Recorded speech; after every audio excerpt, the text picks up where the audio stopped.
and welcome to Ohio Valley Couponer. Today it is Tuesday, September the 3rd of 2024, and I'm coming at you guys with another video. And if you read that title there, or you saw it on the thumbnail, I quit Shopkick. Yes, that is not clickbait. I really did quit Shopkick indefinitely. Like, I am not sure if I will ever use Shopkick again, and if I do, I'm not sure when. I mean, I never say never because things could change, and I hope they do. But the way Shopkick has become as a rebate app and as a company and how they run things, I quit because it was no longer worth all of the hassle basically that has gone into using this app. And it's a big bummer because hands down, over the last 5 years, I started using Shopkick in 2019.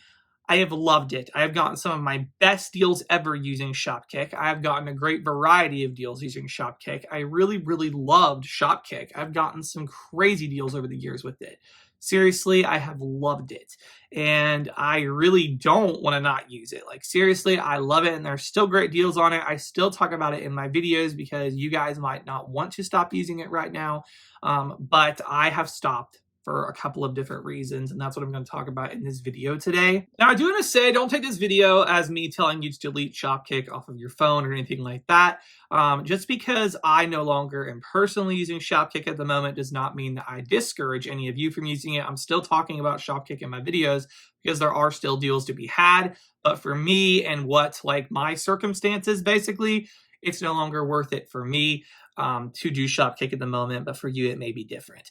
Also, I want to say I am not a tax professional. I will be talking about taxes in this video, but by no means do I claim to have tax advice. So go to your local CPA or, a tax advisor, and if you have tax questions specifically, get those answered by them because I'm not, licensed to give that information. So there are 3 different reasons why I quit using Shopkick indefinitely, and the first one is their new app update. It is horrible, and it has made it so much harder to get your kicks, in my opinion, at least on iPhone. Maybe this works better on like Android or whatever, but at least on iPhone, this has been horrible. So basically with Shopkick, how it used to be is you would go to that store and click on receipts, and you would select the items that you should get kicks for and take a photo of your receipt and submit it. But now what they have done is they are making it more automatic, where you just snap a photo of your receipt and it is supposed to automatically give you the kicks if you have an eligible product on your receipt. Well, almost every single time that I've done this, they never pick up any products. It says no eligible products found. Well, kind of like Ibotta, it has a correct your receipt function or whatever where you can go through and manually select the items. Well, the last deal I ever did with Shopkick, actually it was 3 different rebates for the Zevia. So the Zevia Pop Soda, whatever you guys call it. I had rebates for different flavors because I actually drink those all the time. So it worked out really good to have a rebate for it. So I went and did that. And, I uploaded my receipt and it said no matching products or whatever. So I go to correct my receipt, and I kid you not, literally every other Shopkick offer but the Zevias was available for me to correct. So the exact rebates that were showing on my gallery, they didn't have available to correct the receipt, and there was nothing I could do. It was stuck. They would not let me, bypass it. I couldn't correct it with the Zevia. I tried re-uploading it like a dozen times, and it didn't work. So I contacted customer service, and this goes into reason number 2.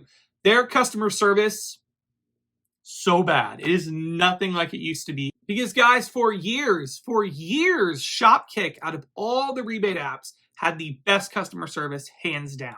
Hands down. Like, literally, they were so good. Because let's be real, Shopkick has a lot of problems, especially a couple years ago. It didn't work right most of the time. Like, things would not pick up that were clearly the right product. And I've had hundreds, I'm sure, of times where I've had to email them and have them, review my receipt and manually correct it. And they made it so easy. Like, they apologized. It was their mistake because their app didn't work properly. They would go through and they would fix it. Super, super easy. They were the easiest people to contact for these problems. Yes, I love Shopkick customer service, and it was the best until one day it wasn't. And they just started getting ridiculous because they just didn't want to give out the kicks. And I'm sure people abused their kind customer service over the years, and that's why they cracked down. But for those of us who, should have gotten kicks, we bought the correct product and it still didn't work, they made it so much harder, and in many cases just flat out refused. And kind of the thing that, like, the beginning of the end with Shopkick for me was when I bought a thing of Beneful dog food, the Beneful Incredibites. Literally had the exact item in the picture that I bought. Literally the exact item.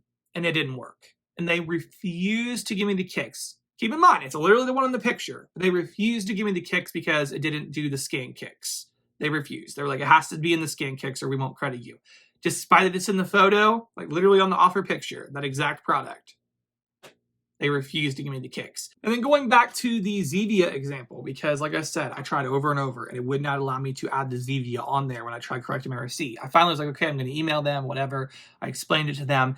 One of my biggest pet peeves ever is when you take the time to explain something to customer service and they just come back with some generic copy and paste reply. Like I put all this effort into clearly explaining my problem and what I needed, but you didn't even take the time to really read it and understand what I'm actually asking. And say you just did a quick copy and paste and tell me something completely unrelated. So basically what they told me is, oh, we've made it so easy for customers. You can just correct your receipt and add the items to it.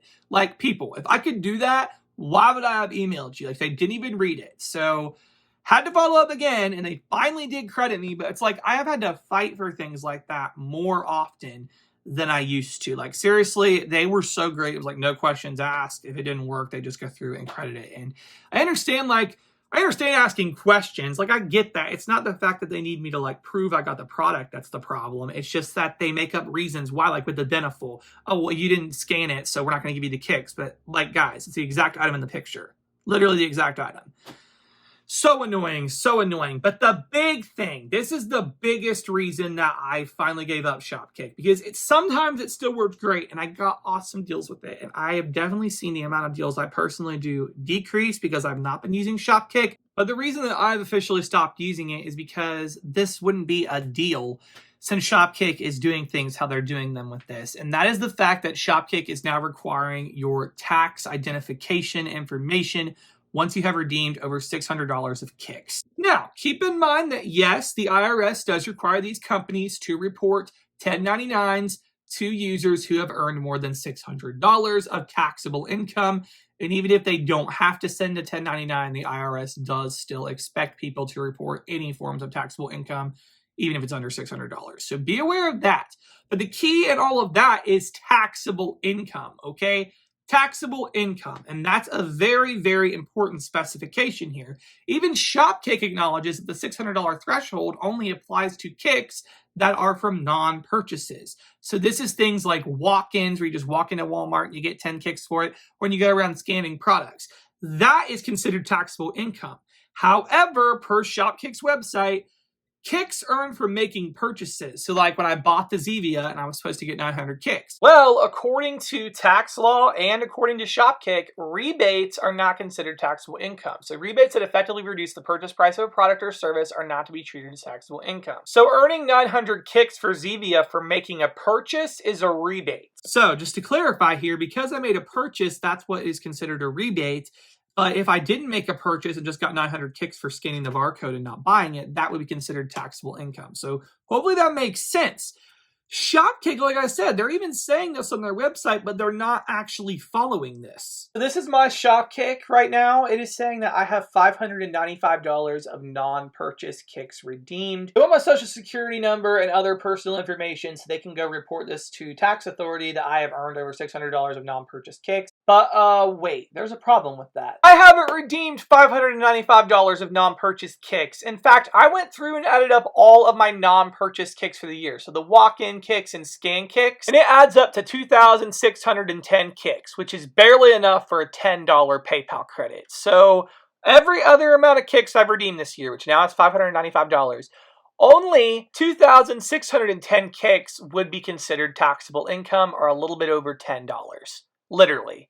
$595 of this is not all non-purchases. All those other kicks were made from making purchases and getting the rebates back. So buying a thing of Dove shampoo, getting the kicks back. Buying the Zevia, getting the kicks back. I had to make purchases to get those kicks. So they're not from non-purchases. Basically, the figures they're going to report are a lie, and they're going to make people be liable for taxes that are not things that should be taxed. This is per their words on the Shopkick website saying that it's from non-purchase kicks, but they're not going through with that. $595 is the exact amount I've gotten out this year of my Shopkick for rewards.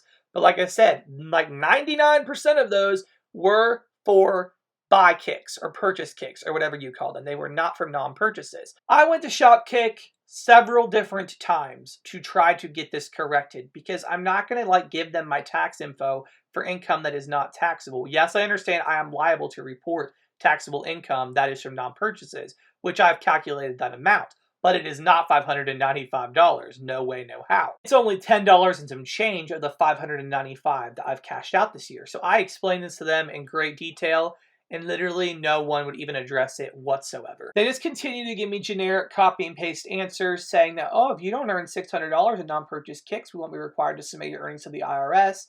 But they're not addressing that their figures are wrong, and it's saying that all my kicks that I've cashed out this year are from non-purchases, when in theory, only $10 and some change was from non-purchase kicks.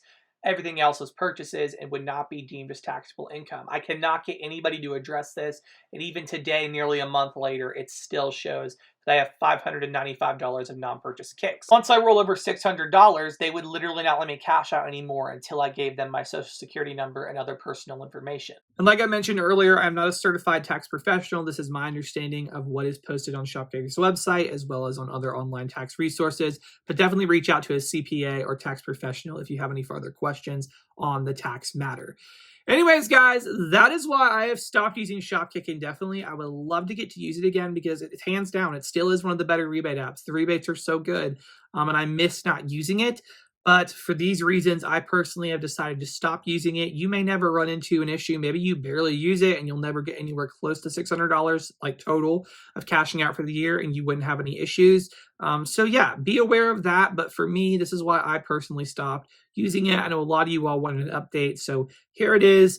Yeah, guys, that's all I have for this video, though. Yeah, but hate to be the bearer of bad news, but that's where things are at. So anyways, guys, that's all I got. Thank you so much for watching.